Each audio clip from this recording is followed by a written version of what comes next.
ਵਾਹਿਗੁਰੂ ਜੀ ਕਾ ਖਾਲਸਾ ਵਾਹਿਗੁਰੂ ਜੀ ਕੀ ਫਤਿਹ।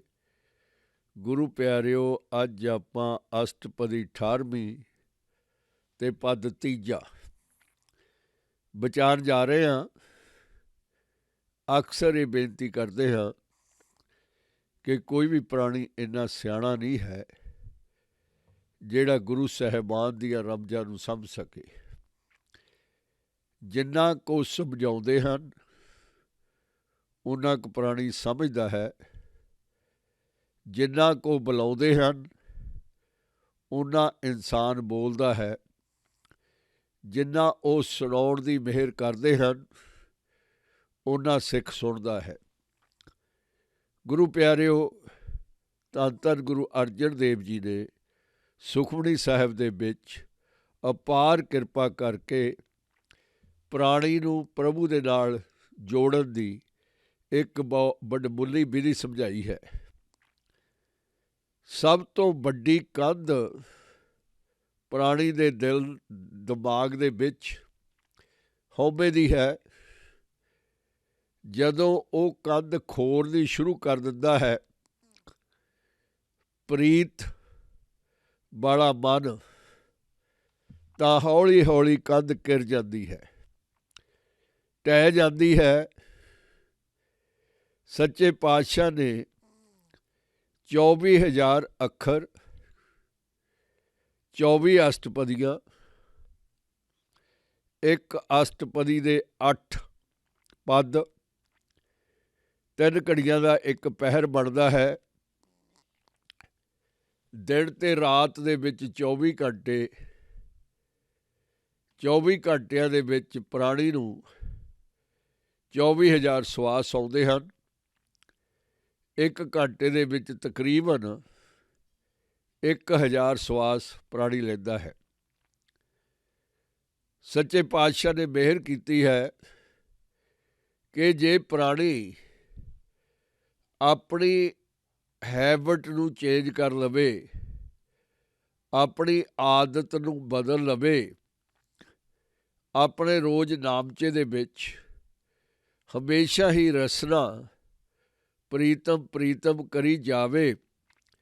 ਜਿਸ ਤਰ੍ਹਾਂ ਕੋਇਲ ਕੂਕਦੀ ਹੈ,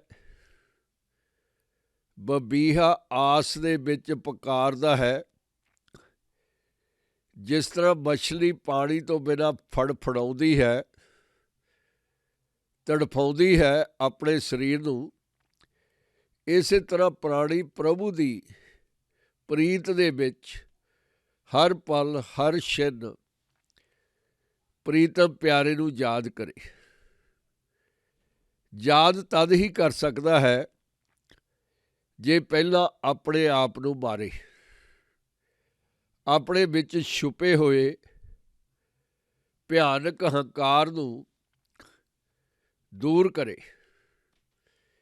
ਜਿੰਨੀ ਦੇਰ ਹੰਕਾਰ ਦੇ ਵੱਸ ਦੇ ਵਿੱਚ ਹੈ, ਓਨੀ ਦੇਰ ਪ੍ਰਾਣੀ ਪ੍ਰਭੂ ਦੇ ਨੇੜੇ ਨਹੀਂ ਆ ਸਕਦਾ।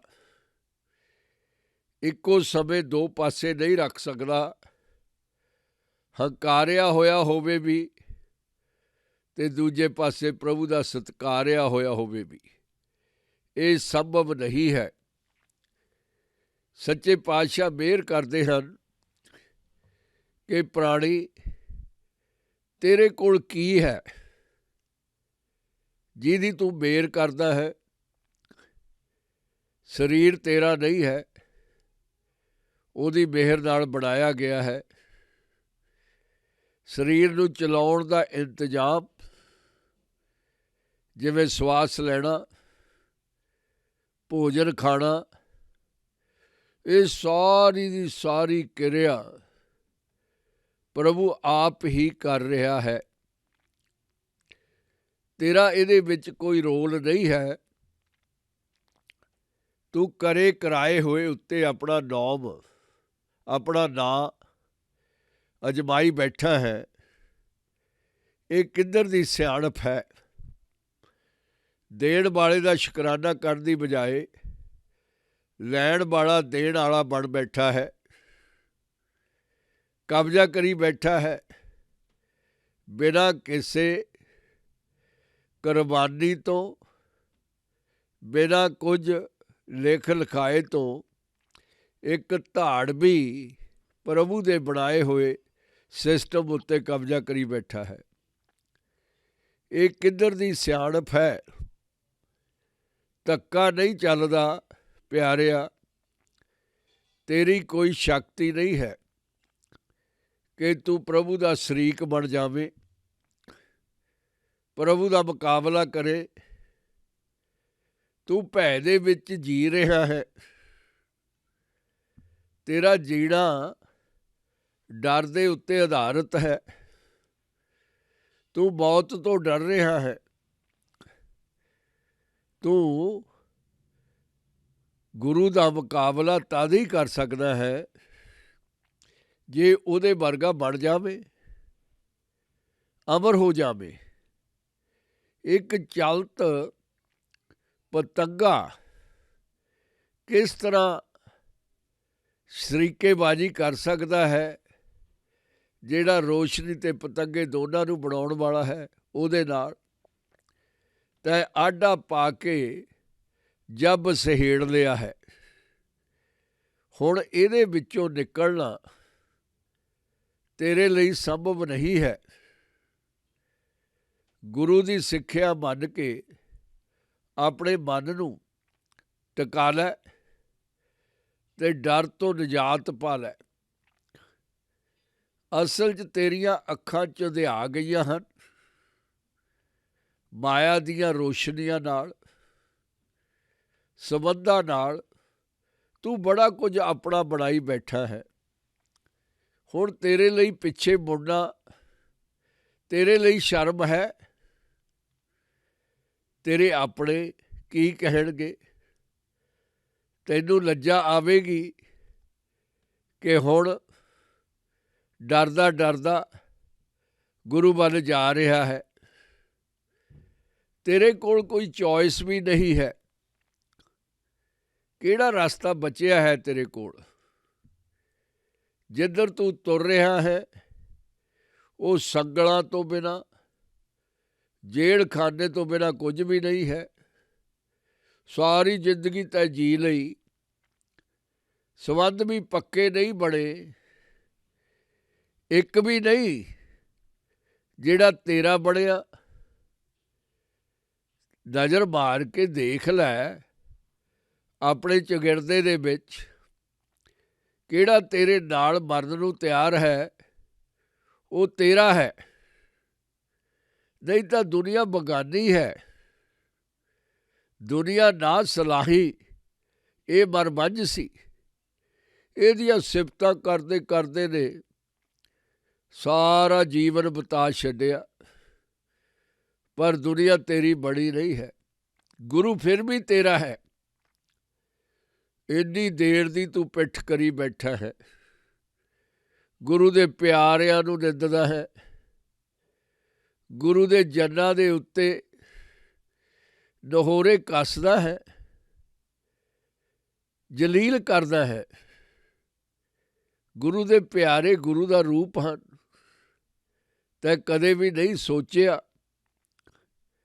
ਤੇਰੇ ਕੋਲ ਇੱਕ ਰਸਤਾ ਬਚਿਆ ਹੈ। ਉਹਦੇ ਕਿਸੇ ਪਿਆਰੇ ਨੂੰ ਲੱਭ ਲੈ। ਉਹ ਪਿਆਰਾ ਤੈਨੂੰ ਤਾਰ ਦੇਵੇਗਾ। ਪਰ ਲੱਭੀ ਅਸਲੀ ਬਹੁਤ ਵੱਡੀ ਮੰਡੀ ਲੱਗੀ ਹੋਈ ਹੈ ਨਕਲੀਆਂ ਦੀ। ਨਕਲੀਏ ਬਹੁ ਰੂਪੀਏ ਸਲੇਡੇ ਦੀ ਤਰ੍ਹਾਂ ਬਿਲਕੁਲ ਅਸਲੀ ਹੀ ਲੱਗਦੇ ਹਨ। ਅਸਲੀਆਂ ਤੋਂ ਵੀ ਵੱਧ ਰਿਵਾਜੀ, ਸਮਾਜੀ ਕਿੰਨੇ ਸੋਹਣੇ ਚਿਹਰੇ ਹਨ ਉਹਨਾਂ ਨਕਲੀਆਂ ਦੇ। ਕਮਾਲਾਂ ਕਰੀ ਜਾਂਦੇ ਹਨ। ਤੈਨੂੰ ਫੇਰ ਭਟਕਾ ਦੇਣਗੇ ਨਕਲੀ। ਬੇਸ਼ੁਮਾਰ ਨੇ। ਸੱਚੇ ਪਾਤਸ਼ਾਹ ਗੁਰੂ ਨਾਨਕ ਨੇ ਅਸੰਖਾਂ ਦੇ ਵਿੱਚ ਗੱਲ ਕੀਤੀ ਹੈ। ਅਸੰਖ ਚੋਰ ਹਰਾਮਖੋਰ, ਅਸੰਖ ਅਮਰ ਕਰ ਜਾਏ ਜੋਰ, ਅਸੰਖ ਗਲਬੜ ਹੱਤਿਆ ਕਮਾਏ, ਅਸੰਖ ਪਾਪੀ ਪਾਪ ਕਰ ਜਾਏ, ਅਸੰਖ ਕੂੜਿਆਰ ਕੂੜੇ ਫਰਾਏ। ਬਹੁਤ ਜ਼ਿਆਦਾ ਨੇ। ਭੋਲਿਆ ਪ੍ਰਾਣੀਆਂ ਇਹ ਦੁਨੀਆ ਨੂੰ ਹਰ ਰੋਜ਼ ਉਹ ਲੁੱਟਦੇ ਨੇ ਆਪਣੇ ਤੌਰ ਤਰੀਕਿਆਂ ਦੇ ਨਾਲ। ਆਪਣਾ ਰਾਗ ਇੰਨਾ ਸੋਹਣਾ ਲਾਪਦੇ ਨੇ, ਆਪਣੀ ਦੀ ਮੈਂ ਦਾ ਰਾਗ। ਤੈਂ ਵੀ ਉਹੀ ਰਾਗ ਸੁਣਿਆ, ਤਦੇ ਇੰਨੇ ਸਾਲ ਤੈਂ ਖਰਾਬ ਕਰ ਲਏ ਆਪਣੇ ਪਿਆਰੇ ਸਮੇਂ ਦੇ। ਉਹਨਾਂ ਦੀ ਬਣਨ ਦੀ ਕੋਸ਼ਿਸ਼ ਕੀਤੀ, ਉਹ ਤੇਰੇ ਬੜੇ ਨਹੀਂ। ਦਰਅਸਲ ਉਹ ਆਪਣੇ ਆਪ ਦੇ ਵੀ ਨਹੀਂ। ਜਿਹੜਾ ਆਪਣਾ ਨਹੀਂ ਬਣ ਸਕਦਾ, ਉਹ ਭੋਲਿਆ ਤੇਰਾ ਕਿਵੇਂ ਬਣ ਜਾਵੇਗਾ। ਉਹ ਤਾਂ ਆਪਣੀ ਹਉਮੈ ਦੇ ਵਿੱਚ ਨੱਚਦੇ ਨੇ ਤੇ ਤੈਨੂੰ ਨਚਾਉਂਦੇ ਨੇ। ਹਉਮੈ ਦੇ ਨਾਲ ਪਿਆਰਾ ਨਹੀਂ ਮਿਲਦਾ। ਪਿਆਰ ਹਉਮੈ ਦੇ ਵਿੱਚ ਹੈ ਹੀ ਨਹੀਂ, ਨਿਮਰਤਾ ਦੇ ਵਿੱਚ ਹੈ, ਮਠਾਸ ਦੇ ਵਿੱਚ ਹੈ। ਆਪਣਾ ਆਪ ਕੁਰਬਾਨ ਕਰਕੇ, ਆਪਣਾ ਆਪ ਛੱਡ ਕੇ, ਫਿਰ ਜਿਹੜਾ ਕੁਝ ਬਚਦਾ ਹੈ ਉਹਦੇ ਵਿੱਚ ਪਿਆਰਾ ਆ ਬੈਠਦਾ, ਉਹਦੇ ਚਰਨਾਂ 'ਚ ਤੂੰ ਟਿਕ ਜਾਂਦਾ। ਇਹ ਕੁਦਰਤ ਦਾ ਸਿਸਟਮ ਹੈ। ਹਰ ਕੋਈ ਇਸ ਰਸਤੇ ਦੇ ਵਿੱਚ ਹੀ ਲੱਗਿਆ ਹੈ। ਤੇਰਾ ਗੁਰੂ ਨਾਨਕ ਇਸੇ ਤਰੀਕੇ ਦੇ ਨਾਲ ਬਹਿਬਲਤਾ, ਚੰਚਲਤਾ, ਬਰਾਗ ਉਹਨੇ ਹਟਾਇਆ। ਕਿੰਨੇ ਸਾਲ, 36 ਸਾਲ ਲਗਾਤਾਰ, 36 ਸਾਲ 6 ਮਹੀਨੇ 15 ਦਿਨ ਗੁਰੂ ਨਾਨਕ ਨੇ ਵਿਛੋੜੇ ਦੇ ਗੀਤ ਗਾਏ, ਬੇਬਲਤਾ ਦੇ। ਫਿਰ ਪਿਆਰੇ ਨੇ ਉਹਨੂੰ ਸੱਦਿਆ, ਵਾਹਿਗੁਰੂ ਨੇ, ਅਕਾਲ ਪੁਰਖ ਨੇ, ਗੌਡ ਨੇ, ਲੌਰਡ ਨੇ ਅਚੇਚਾ ਸੁਨੇਹਾ ਭੇਜ ਕੇ ਗੁਰੂ ਨਾਨਕ ਨੂੰ ਆਪਣੀ ਗਲਵੱਖੜੀ ਦੇ ਵਿੱਚ ਲਿਆ। ਪਹਿਲਾ ਵਰਗਾ ਨਾਨਕ ਨਹੀਂ ਰਿਹਾ, ਨਵਾਂ ਜਨਮ ਹੋਇਆ। ਉਹ ਨਾਨਕ ਦੇ ਬੋਲ ਤੈਨੂੰ ਪੁਕਾਰ ਪੁਕਾਰ ਕੇ ਕਹਿ ਰਹੇ ਹਨ ਕਿ ਸਿੱਖਾ ਤੂੰ ਮੁੜ ਆ। You are not late. ਤੂੰ ਕਦੇ ਵੀ ਲੇਟ ਨਹੀਂ। ਹਮੇਸ਼ਾ ਹੀ ਗੁਰੂ ਤਾਂ ਤੇਰਾ ਇੰਤਜ਼ਾਰ ਕਰਦਾ ਹੈ, ਤੈਨੂੰ ਪੁਕਾਰਦਾ ਹੈ। ਗੁਰੂ ਪਿਆਰਿਓ, ਸੁਖਮਣੀ ਸਾਹਿਬ ਦੇ ਵਿੱਚ ਧੰਨ ਧੰਨ ਗੁਰੂ ਅਰਜਨ ਦੇਵ ਜੀ ਨੇ 3 ਪ੍ਰਮੁੱਖ ਵਿਸ਼ੇ, ਪ੍ਰਭੂ ਦੀ ਮਹਿਮਾ, ਪਿਆਰਿਆਂ ਦਾ ਸਤਿਕਾਰ, ਦਰਕਾਰਿਆਂ ਦਾ ਦਰਾਜ਼ਗੀ, 3 ਵਿਸ਼ੇ ਹਨ। ਪਹਿਲਾ, ਪ੍ਰਭੂ ਨੂੰ, ਮਹਾਨ ਦਾਤੇ ਨੂੰ ਸਤਿਕਾਰਦੇ ਹਨ, ਪਿਆਰਦੇ ਹਨ। ਫਿਰ ਉਹਦੇ ਪਿਆਰਿਆਂ ਨੂੰ, ਫਿਰ ਦੁਰਕਾਰਿਆਂ ਨੂੰ। ਸੱਚੇ ਪਾਤਸ਼ਾਹ ਇਸ ਪਦ ਦੇ ਵਿੱਚ ਮਿਹਰ ਕਰਦੇ ਹਨ। 20 ਵਿਸਵੇ ਗੁਰ ਕਾ ਮਨ ਮਾਨੈ, ਸੋ ਸੇਵਕ ਪਰਮੇਸ਼ਰ ਕੀ ਗਤ ਜਾਣੈ। ਪਹਿਲਾਂ ਮਨ ਦੇਣ ਦੀ ਗੱਲ ਹੈ, ਪੂਰੀ ਤਰ੍ਹਾਂ, ਕੰਪਲੀਟਲੀ 100%। 20 ਵਿਸਵੇ ਇੱਕ ਜ਼ਮੀਨ ਦੀ ਮਿਣਤੀ ਹੈ, ਲੈਂਡ ਦੀ ਮੇਜਰਮੈਂਟ ਹੈ, ਜਿਹੜੀ ਕਿ ਕੰਪਲੀਟ ਹੁੰਦੀ ਹੈ। 20 ਵਿਸਵੇ, ਘੜੀਆਂ, ਪਹਿਰ, ਵਿਸਵੇ ਆਦਿ ਇੱਕ ਮੇਜਰਮੈਂਟ ਦਾ ਸਾਧਨ ਹਨ, ਤਰੀਕਾ ਹਨ। ਸੱਚੇ ਪਾਤਸ਼ਾਹ ਸਾਨੂੰ ਸਮਝਾਉਂਦੇ ਹਨ ਕਿ 100% ਭੋਰਾ ਵੀ ਰਤੀ ਜਿੰਨੀ ਗੁੰਜਾਇਸ਼ ਨਹੀਂ, ਏਅਰ ਟਾਈਟ, ਕੋਈ ਕਿੰਤੂ ਪਰੰਤੂ ਵਾਲੀ ਗੱਲ ਰਹੀ ਹੀ ਨਹੀਂ। ਜਦੋਂ ਸੇਵਕ, ਗੁਰੂ ਦਾ ਦਾਸ, ਗੁਰੂ ਉੱਤੇ ਪੱਕਾ ਯਕੀਨ ਕਰ ਲੈਂਦਾ ਹੈ, ਉਹਦੇ ਵਿੱਚੋਂ ਇਫ, ਜੇ, ਮੇ ਵੀ ਜਿਹਦੇ ਲਫ਼ਜ਼ ਸ਼ੱਕ ਵਾਲੇ ਆ ਨਿਕਲ ਜਾਂਦੇ ਹਨ ਅਤੇ ਉਹਦੇ ਦਿਲ ਦੇ ਵਿੱਚ ਪੂਰਾ ਵਸ ਜਾਂਦਾ ਹੈ, ਪੂਰੀ ਤਰ੍ਹਾਂ ਉਹ ਅਰਪਣ ਕਰ ਦਿੰਦਾ ਹੈ ਗੁਰੂ ਨੂੰ।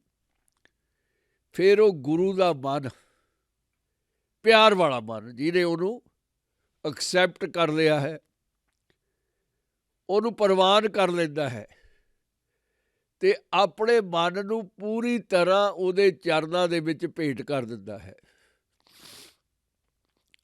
ਭਰੋਸਾ ਹੀ ਹੈ ਸੋ ਸੇਵਕ ਪਰਮੇਸ਼ਰ ਕੀ ਗਤ ਜਾਣੈ।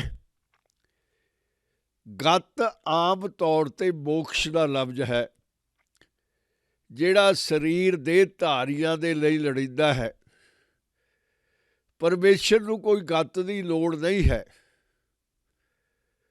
ਇੱਥੇ ਪ੍ਰਭੂ ਦੇ ਦਸ਼ਾ ਨੂੰ, ਪ੍ਰਭੂ ਨੂੰ ਸਮਝਣ ਦੇ ਲਈ ਸੱਚੇ ਪਾਤਸ਼ਾਹ ਨੇ ਗਤ ਲਫ਼ਜ਼ ਵਰਤਿਆ ਹੈ ਕਿ ਉਹ ਸੇਵਕ ਜਿਹੜਾ ਆਪਣੇ ਆਪ ਨੂੰ ਕੁਰਬਾਨ ਕਰ ਦਿੰਦਾ ਹੈ, ਪੂਰੀ ਤਰ੍ਹਾਂ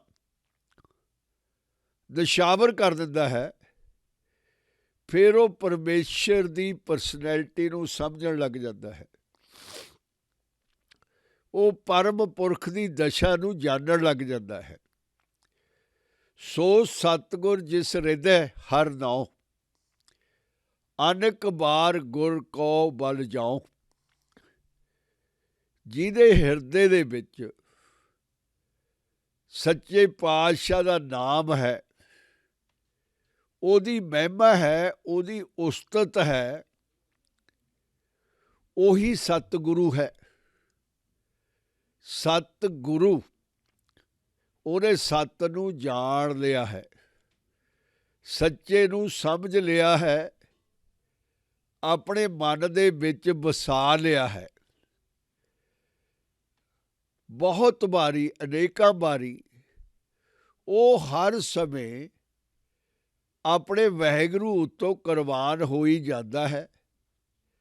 ਸਾਰਾ ਦਿਨ, ਸਾਰਾ ਸਮਾਂ ਉਹਦੀ ਇਹ ਰੀਝ ਹੈ, ਉਹਦੀ ਇਹ ਤਮੰਨਾ ਹੈ ਕਿ ਮੈਂ ਬਾਰ-ਬਾਰ ਕੁਰਬਾਨ ਹੋਈ ਜਾਵਾਂ। ਅਨੇਕ ਬਾਰ ਗੁਰ ਕੋ ਵੱਲ ਜਾਊਂ। ਅਨੇਕਾਂ ਵਾਰੀ ਮੈਂ ਆਪਣੇ ਗੁਰੂ ਤੋਂ ਘੋਲੀ ਜਾਵਾਂ। ਸਰਬ ਨਿਧਾਨ ਜੀ ਕਾ ਦਾਤਾ, ਆਠ ਪਹਰ ਪਾਰ ਬ੍ਰਹਮ ਰੰਗ ਰਾਤਾ। ਸਰਬ ਨਿਧਾਨ ਜੀ ਕਾ ਦਾਤਾ, ਗੁਰੂ ਜੀ ਹਰ ਬਸ ਦੇ ਖਜ਼ਾਨੇ ਅਤੇ ਜੀਵਨ ਨੂੰ ਪ੍ਰਦਾਨ ਕਰਨ ਵਾਲੇ ਹਨ, ਦਾਤੇ ਹਨ, ਦੇਣ ਵਾਲੇ ਹਨ। ਮੋਦੀ ਖਾਨਾ ਲਟਾਉਣ ਵਾਲੇ ਹਨ। ਅਨੇਕ ਵਾਰ ਗੁਰ ਕੋ ਵੱਲ ਜਾਊਂ, ਸਰਬ ਨਿਧਾਨ ਜੀ ਕਾ ਦਾਤਾ। ਸਾਰੇ ਪ੍ਰਾਣੀਆਂ ਨੂੰ, ਜੋ ਵੀ ਲੋੜਵੰਦ ਇਸ ਧਰਤੀ 'ਤੇ ਹੈ, ਜੀ ਜੰਤ, ਪਸ਼ੂ, ਐਨੀਮਲ, ਫੁਲਵਾੜੀਆਂ, ਜੰਗਲ, ਪਹਾੜ, ਸਮੁੰਦਰ ਆਦਿ ਸਾਰੇ ਹੀ ਲੋੜਵੰਦ ਹਨ। ਸਾਰੇ ਹੀ ਹੱਥ ਪਲਾਈ ਬੈਠੇ ਹਨ। ਬਿਲਕੁਲ ਉਸੇ ਤਰ੍ਹਾਂ ਜਿਵੇਂ ਇੱਕ ਛੋਟਾ ਜਿਹਾ ਜਾਨਵਰ, ਚਿੜੀ, ਆਪਣੇ ਆਂਡਿਆਂ 'ਚੋਂ ਨਿਕਲੇ ਹੋਏ ਨਿੱਕੇ ਨਿੱਕੇ ਮੋਠ ਜਦੋਂ ਚੋਗਾ ਚੁਗ ਕੇ ਆਉਂਦੀ ਹੈ ਤਾਂ ਬੈਠਦੀ ਹੈ। ਬੱਚਿਆਂ ਨੂੰ, ਮੋਟਾਂ ਨੂੰ ਇਹ ਪਤਾ ਚੱਲ ਜਾਂਦਾ ਹੈ ਕਿ ਸਾਡੀ ਮਾਂ ਆ ਗਈ, ਸਾਡਾ ਭਗਵਾਨ ਬੌੜ ਪਿਆ। ਫਿਰ ਉਹ ਆਪਣੀ ਬੋਲੀ ਦੇ ਵਿੱਚ ਚੀ ਚੀ ਚੀ ਚੀ ਕਰਦੇ ਹਨ, ਮਾਂ ਮਾਂ ਮਾਂ ਪੁਕਾਰਦੇ ਹਨ। ਅਤੇ ਮਾਂ ਛੋਟੇ ਛੋਟੇ ਦਾਣੇ ਜਿਹੜੀ ਬੜੀ ਮਿਹਨਤ ਨਾਲ ਇਕੱਠੇ ਕਰਕੇ ਲੈ ਕੇ ਆਈ ਹੈ, ਉਹਨਾਂ ਦੇ ਛੋਟੇ ਛੋਟੇ ਮੂੰਹਾਂ ਦੇ ਵਿੱਚ ਕੇਰਦੀ ਹੈ, ਜੀਵਨ ਦਿੰਦੀ ਹੈ। ਇਸੇ ਤਰ੍ਹਾਂ ਹੀ ਸਾਰੀ ਸ੍ਰਿਸ਼ਟੀ ਮੂੰਹ ਅੱਡ ਕੇ ਪ੍ਰਭੂ ਪ੍ਰਭੂ ਪ੍ਰਭੂ ਕਰ ਰਹੀ ਹੈ। ਪ੍ਰਭੂ ਚਿੜੀ ਦੀ ਤਰ੍ਹਾਂ ਆਪਣੀ ਚੁੰਝ ਦੇ ਨਾਲ ਉਹਨਾਂ ਦੇ ਵਿੱਚ ਪਦਾਰਥ ਕੇਰਦਾ ਹੈ, ਜੀਵਨ ਦਿੰਦਾ ਹੈ। ਆਟ ਪਹਿਰ ਪਾਰ ਬ੍ਰਹਮ ਰੰਗ ਰਾਤਾ। ਇਸ ਤਰ੍ਹਾਂ ਦਾ ਭਗਤ ਜਿਹੜਾ ਅਕਿਰਤ ਘੜ ਨਹੀਂ ਹੈ, ਜਿਹੜਾ ਸ਼ੁਕਰਾਨਾ ਕਰਨਾ ਜਾਣਦਾ ਹੈ, ਡੁੱਲਿਆ ਹੋਇਆ ਪ੍ਰਭੂ 'ਤੇ, ਉਹਦੇ ਵਿੱਚ ਇੱਕ ਵੀ ਗੁੰਜਾਇਸ਼ ਨਹੀਂ, ਪ੍ਰਭੂ 'ਤੇ ਸ਼ੱਕ ਨਹੀਂ, ਫਿਰ ਉਹਦੇ ਰੰਗ ਦੇ ਵਿੱਚ ਰੰਗਿਆ ਜਾਂਦਾ ਹੈ। 8 ਪਹਿਰ, 3 ਘੜੀਆਂ ਦਾ ਇੱਕ ਪਹਿਰ ਬਣਦਾ ਹੈ, 24 ਘੰਟੇ। ਇਹਦਾ ਮਤਲਬ day and night, all the time ਪ੍ਰਭੂ ਦੇ ਰੰਗ ਦੇ ਵਿੱਚ ਮਸਤਾਨਾ ਹੋ ਗਿਆ, ਪ੍ਰੇਮ ਦੇ ਵਿੱਚ ਦੀਵਾਨਾ ਹੋ ਗਿਆ, ਰੰਗਿਆ ਗਿਆ। ਦੁਨੀਆ ਦਾ ਰੰਗ ਲਾਤਾ, ਪ੍ਰਭੂ ਦਾ ਰੰਗ ਲਾ ਲਿਆ। ਜਿਸ ਤਰ੍ਹਾਂ ਰੰਗ ਵੱਖਰੇ ਵੱਖਰੇ ਹਨ, ਮਾਇਆ ਦਾ ਰੰਗ ਵੱਖਰਾ ਹੈ, ਆਪਣੇ ਹੰਕਾਰ ਦਾ ਰੰਗ ਵੱਖਰਾ ਹੈ, ਪਰ ਸਾਰਿਆਂ 'ਚੋਂ ਮਜੀਠਾ ਰੰਗ ਹੈ ਜਿਹੜਾ ਇੱਕ ਵਿੱਚ ਇੱਕ ਵਾਰ ਲੱਗ ਗਿਆ, ਮੁੜ ਕੇ ਫਿਰ ਲਹਿਦਾ ਨਹੀਂ, ਉਹਦਾ ਹੀ ਬਣ ਜਾਂਦਾ ਹੈ ਪ੍ਰਭੂ ਦਾ ਰੰਗ। ਪਾਰ ਬ੍ਰਹਮ ਮੈਂ ਜਨ, ਜਨ ਮੈਂ ਪਾਰ ਬ੍ਰਹਮ, ਏਕੇ ਆਪ ਨਹੀਂ ਕਿਛ ਭਰਮ। ਗੁਰੂ ਪਿਆਰਿਓ, ਇਹ ਬਹੁਤ ਵੱਡਾ ਸਵਾਲ ਪ੍ਰੀਤਮ ਪਿਆਰੇ ਨੇ ਸਾਨੂੰ ਸਮਝਾਇਆ ਹੈ ਕਿ ਪ੍ਰਭੂ ਹੈ, ਅਕਾਲ ਪੁਰਖ ਹੈ, ਉਹਦਾ ਸੇਵਕ ਉਹਦੇ ਵਿੱਚ ਵੱਸਦਾ ਹੈ। ਪ੍ਰਭੂ ਦੇ ਮਨ ਦੇ ਅੰਦਰ ਸੇਵਕ ਘਰ ਬਣਾ ਲੈਂਦਾ ਹੈ। ਪ੍ਰਭੂ ਸਾਰੇ ਦਾ ਸਾਰਾ ਘਰ ਸੇਵਕ ਦੇ ਲਈ ਖੋਲ੍ਹ ਦਿੰਦਾ ਹੈ। ਦੋਨੇ ਇੱਕ ਦੂਸਰੇ ਦਾ ਰੂਪ ਹਨ। ਅਸਲੀ ਤੇ ਨਕਲੀ ਦੀ ਪਹਿਚਾਣ। ਅਸਲੀ ਕਦੇ ਮੰਗਦਾ ਨਹੀਂ ਹੈ ਦੁਨੀਆ ਤੋਂ, ਲੋਕਾਂ ਤੋਂ। ਤਨ ਮਨ ਧਨ ਦੀ ਉਹਨੂੰ ਕੋਈ ਲੋੜ ਨਹੀਂ ਹੈ। ਜੇ ਉਹ ਬੇਨਤੀ ਕਰਦਾ ਹੈ ਆਪਣੇ ਪ੍ਰਭੂ ਕੋਲ ਕਰਦਾ ਹੈ, ਲੋਕਾਂ ਅੱਗੇ ਹੱਥ ਨਹੀਂ ਅੜਦਾ। ਜੇ ਅਸਲੀ ਨੂੰ ਪਹਿਚਾਨਣਾ ਹੈ, ਚਾਹੇ ਕੋਈ ਕਿੰਨਾ ਗੁਣੀ ਗਿਆਨੀ ਹੋਵੇ, ਜਦੋਂ ਉਹ ਆਸ ਕਰਦਾ ਹੈ, ਧਨ ਦੀ ਕਰਦਾ ਹੈ, ਮਨ ਦੀ ਕਰਦਾ ਹੈ, ਜੋ ਵੀ ਕਰਦਾ ਹੈ, ਉਹ ਪ੍ਰਭੂ ਦਾ ਪਿਆਰਾ ਨਹੀਂ ਹੈ।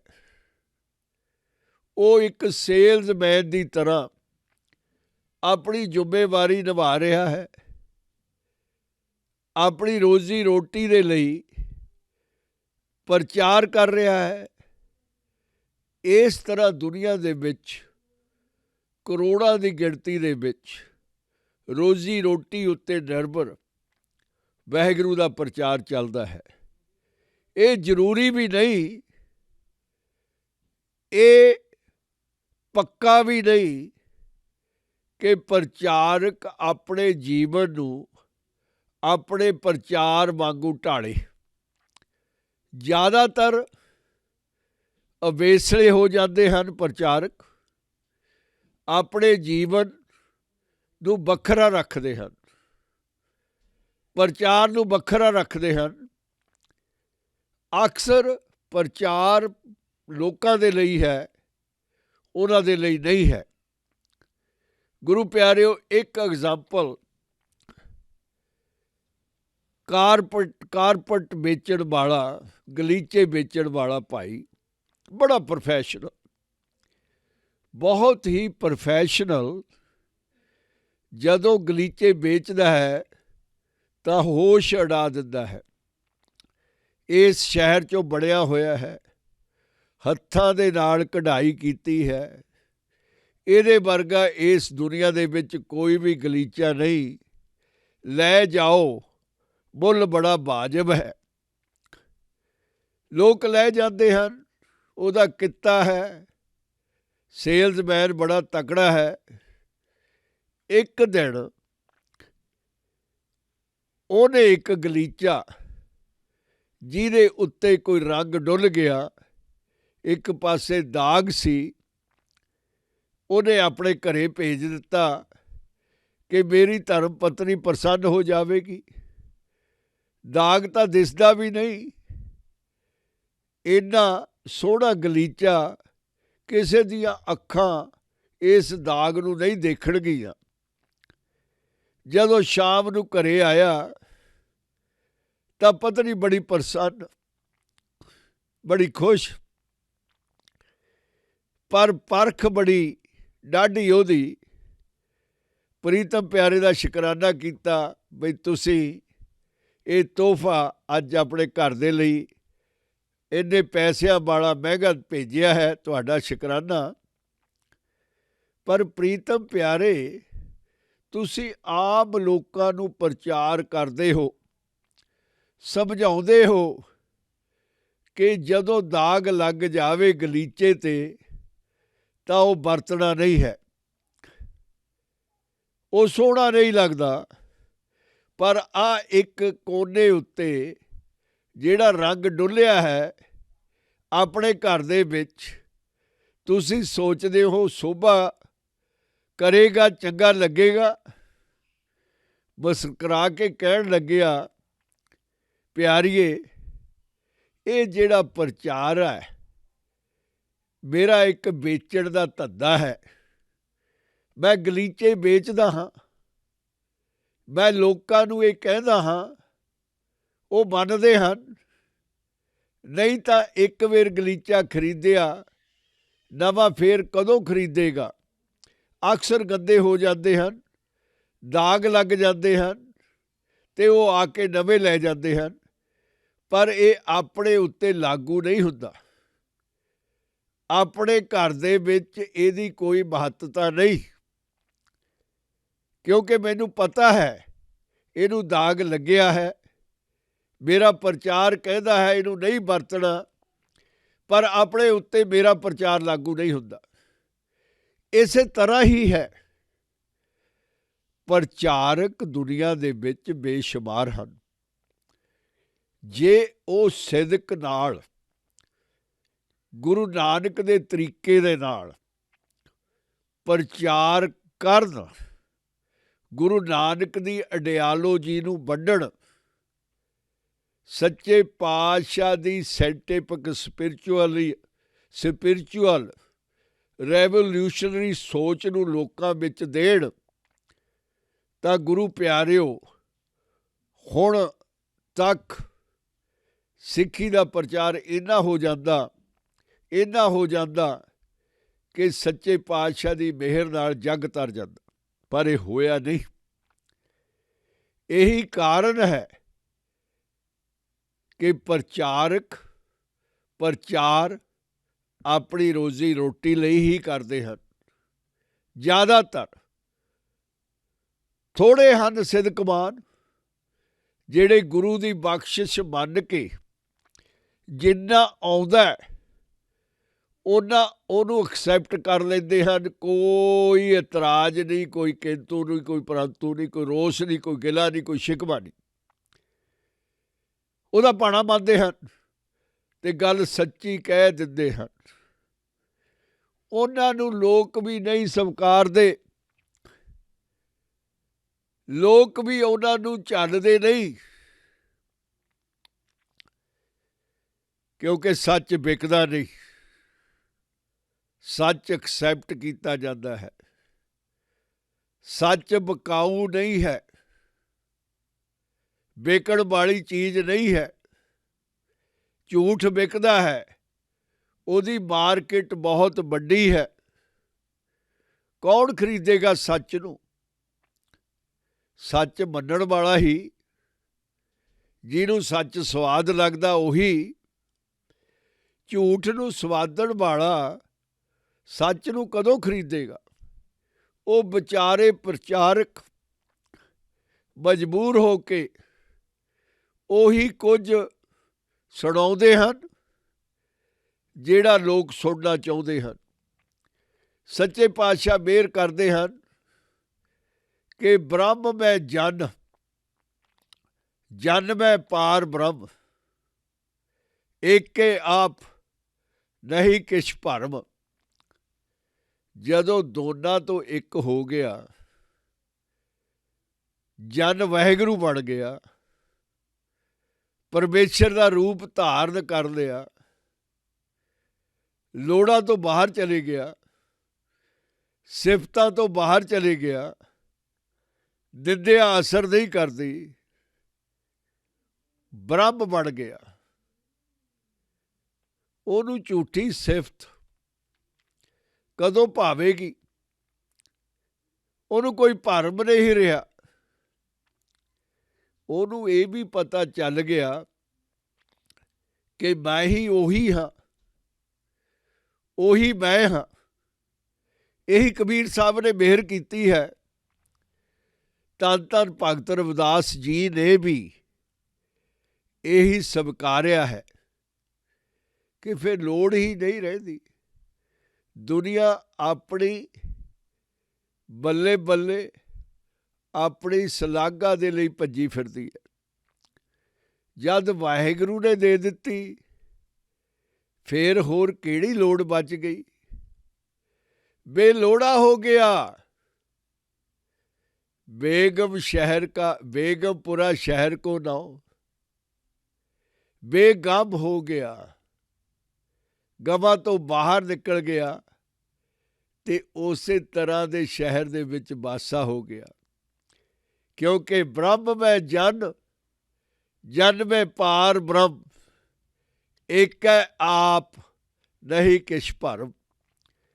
ਸਹਿਸ ਸਿਆਣਪ ਲਿਆ ਨਾ ਜਾਈਐ, ਨਾਨਕ ਐਸਾ ਗੁਰੂ ਬੜ ਭਾਗੀ ਪਾਈਐ। ਹਜ਼ਾਰਾਂ ਹੀ ਚਤੁਰਾਈਆਂ ਦੇ ਨਾਲ ਪ੍ਰਭੂ ਨੂੰ ਲੱਭਿਆ ਨਹੀਂ ਜਾ ਸਕਦਾ, ਖੋਜਿਆ ਨਹੀਂ ਜਾ ਸਕਦਾ।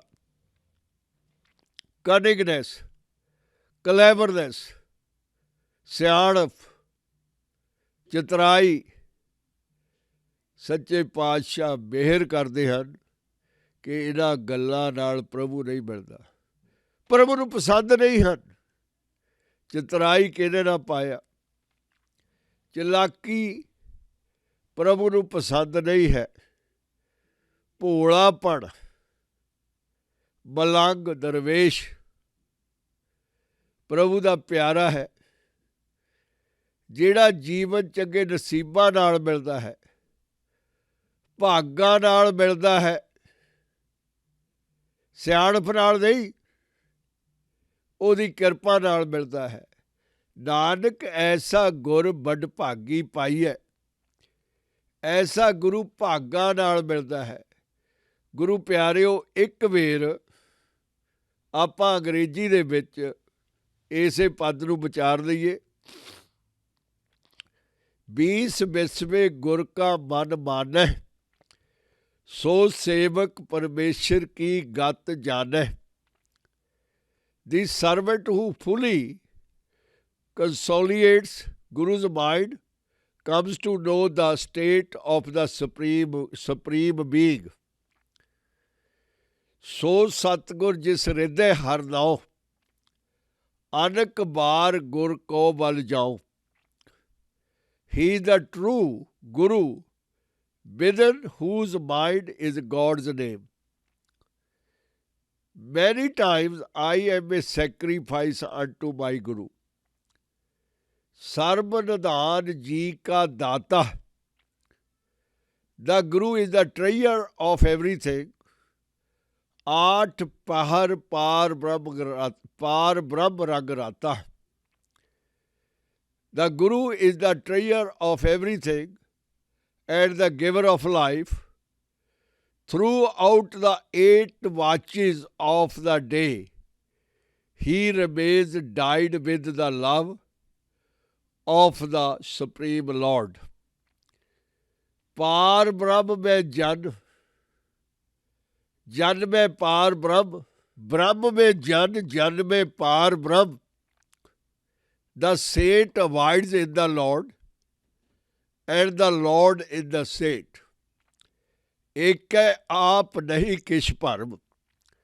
The Lord himself is but one. Of this there is no doubt. सहस सियाणप लिया ना जाइए, लिया ना जाइए। नानक ऐसा गुर बड़भागी पाइए। By thousands of clevernesses, cunningnesses, the Guru is not obtained. Nanak, by the greatest good fortune, Guru is attained. Guru ਪਿਆਰਿਓ, ਜਦੋਂ ਜਨ ਦਾਸ ਮਾਲਕ ਦਾ ਰੂਪ ਬਣ ਜਾਂਦਾ ਹੈ, ਮਾਲਕ ਸਵੀਕਾਰ ਕਰ ਲੈਂਦਾ ਹੈ, ਅਪਣਾ ਲੈਂਦਾ ਹੈ ਆਪਣੇ ਪਿਆਰੇ ਨੂੰ, ਫਿਰ ਕਿਹੜੀ ਲੋੜ, ਕਿਹੜਾ ਡਰ, ਕਿਹੜੀ ਭੈ, ਦੋਨੇ ਇੱਕ ਹੋ ਜਾਂਦੇ ਹਨ। ਪਰ ਇਹ ਚਲਾਕੀ ਨਾਲ ਨਹੀਂ, ਉਹਦੀ ਕਿਰਪਾ ਦੇ ਨਾਲ, ਉਹਦੀ ਮਿਹਰ ਦੇ ਨਾਲ। ਗੁਰੂ ਪਿਆਰਿਓ, ਦੁਨੀਆ ਭੈ ਦੇ ਵਿੱਚ ਜੀ ਰਹੀ ਹੈ। ਭੈ ਮਾਇਆ ਨੇ ਪੈਦਾ ਕੀਤੀ ਹੈ। ਇਨਸਾਨ ਸ਼ੱਕੀ ਹੈ। ਕੋਈ ਕਿਸੇ ਗੱਲ ਦੀ ਸ਼ੱਕ ਕਰਦਾ ਹੈ, ਕੋਈ ਪ੍ਰਭੂ ਦੀ ਹੋਂਦ ਦੀ ਸ਼ੱਕ ਕਰਦਾ ਹੈ। ਸ਼ੱਕਾਂ ਨਾਲ ਇਨਸਾਨ ਭਰਿਆ ਹੋਇਆ ਹੈ। ਸ਼ੱਕ ਤੋਂ ਡਰ ਪੈਦਾ ਹੁੰਦਾ ਹੈ। ਜਦੋਂ ਇਨਸਾਨ ਭੈ ਦੇ ਵਿੱਚ ਹੈ, ਡਰ ਦੇ ਵਿੱਚ ਹੈ, ਤਾਂ ਉਹ ਕਿਸੇ ਨੂੰ ਪਿਆਰ ਨਹੀਂ ਕਰ ਸਕਦਾ। ਜਦੋਂ ਪਿਆਰ ਉਪਜਦਾ ਹੈ, ਇਨਸਾਨ ਨਿਡਰ ਹੁੰਦਾ ਹੈ, ਹੌਸਲੇ ਵਾਲਾ ਦਲੇਰ ਬਣ ਜਾਂਦਾ ਹੈ। ਇੱਕ ਨਸ਼ਾ ਚੜ੍ਹ ਜਾਂਦਾ ਹੈ, ਖਾਸ ਕਰਕੇ ਜਦੋਂ ਡਿਵਾਈਨ ਲਵ, ਗੌਡ ਦਾ ਪਿਆਰ, ਰੱਬ ਦਾ ਪ੍ਰੇਮ ਜਾਗਦਾ ਹੈ, ਇਨਸਾਨ ਬਲਵਾਨ ਬਣ ਜਾਂਦਾ ਹੈ, ਭੈ ਖਤਮ ਹੋ ਜਾਂਦੀ ਹੈ। ਸੱਚੇ ਪਾਤਸ਼ਾਹ ਇਹੀ ਮਿਹਰ ਕਰਦੇ ਹਨ ਕਿ ਉਹ ਅਵਸਥਾ ਪੈਦਾ ਕਰਨ ਦੇ ਲਈ 100% ਨੋ ਐਕਸੈਪਸ਼ਨ, ਪਹਿਲਾਂ ਗੌਡ ਦੇ ਵਿੱਚ, ਰੱਬ ਦੇ ਵਿੱਚ, ਵਾਹਿਗੁਰੂ ਦੇ ਵਿੱਚ ਟਰਸਟ ਕਰ, ਫਿਰ ਤੈਨੂੰ ਭੇਦ ਮਿਲਣ ਲੱਗ ਜਾਵੇਗਾ, ਗੁਰੂ ਦੀ ਦਸ਼ਾ ਸਮਝਣ ਲੱਗ ਜਾਵੇਗਾ, ਉਸ ਪਰਮ ਪਰਮੇਸ਼ਰ ਦੀ। ਤੇਰੇ ਅੰਦਰ ਇੱਕ ਸੱਚਾ ਨਾਮ ਵਸ ਜਾਵੇਗਾ, ਜਿਹੜਾ ਤੂੰ 24 ਘੰਟੇ ਹਮੇਸ਼ਾ ਹੀ ਆਪਣੇ ਆਪ ਨੂੰ ਤਿਆਰ ਬਰ ਤਿਆਰ ਕਰੇਗਾ ਕਿ ਮੈਂ ਕੁਰਬਾਨ ਹੋ ਜਾਵਾਂ, ਮੈਂ ਕੁਰਬਾਨ ਹੋ ਜਾਵਾਂ। ਤੈਂ ਮਾਂ ਨਹੀਂ ਦੇਖੀ ਵਿਛੜੇ ਹੋਏ ਪੁੱਤ ਨੂੰ ਮਿਲਦੀ, ਗਲਵੱਖੜੀਆਂ ਪਾਈ ਜਾਂਦੀ ਹੈ ਆਪਣੇ ਦਿਲ ਦੇ ਟੋਟੇ ਨੂੰ, ਮੈਂ ਮਰ ਜਾਵਾਂ ਪੁੱਤਾਂ, ਮੈਂ ਮਰ ਜਾਵਾਂ। ਇੰਨੀ ਦੇਰ ਕਿੱਥੇ ਰਿਹਾ, ਚੁੱਭੀ ਜਾਂਦੀ ਹੈ। ਇਸੇ ਤਰ੍ਹਾਂ ਹੀ ਜਦੋਂ ਤੈਨੂੰ ਪਿਆਰਾ ਮਿਲ ਜਾਂਦਾ ਹੈ, ਅਨੇਕ ਵਾਰ ਗੁਰ ਕੋ ਬਲ ਜਾਊ, ਪਿਆਰੇ ਉੱਤੇ ਕੁਰਬਾਨ ਹੀ ਹੋਈ ਜਾ। ਉਹ ਸਾਰੀ ਸ੍ਰਿਸ਼ਟੀ ਨੂੰ ਦੇਣ ਵਾਲਾ ਹੈ, ਦਾਤਾ ਹੈ, ਦਿੰਦਾ ਥੱਕਦਾ ਨਹੀਂ ਹੈ। ਤੂੰ ਉਹਦੇ ਵਿੱਚ ਸਮੋ ਜਾ। ਅੱਠੇ ਪੈਰ ਉਹਦਾ ਰੰਗ ਆਪਣੇ ਸਰੀਰ ਦੇ ਉੱਤੇ ਲਾ ਲੈ, ਮੱਥ ਲੈ। ਜਿਵੇਂ ਹੋਲੀ ਦੇ ਵਿੱਚ ਲੋਕ ਪਾਗਲ ਹੋ ਕੇ ਰੰਗ ਸੁੱਟਦੇ ਆ, ਤੂੰ ਪਾਗਲ ਹੋ ਜਾ, ਉਹਦਾ ਰੰਗ ਆਪਣੇ ਉੱਤੇ ਛਿੜਕ ਲੈ। ਰੰਗਾਂ ਨਾਲ ਭਰ ਕੇ ਆਪਣੇ ਆਪ ਨੂੰ ਮਤਵਾਲਾ ਬਣਾ ਲੈ।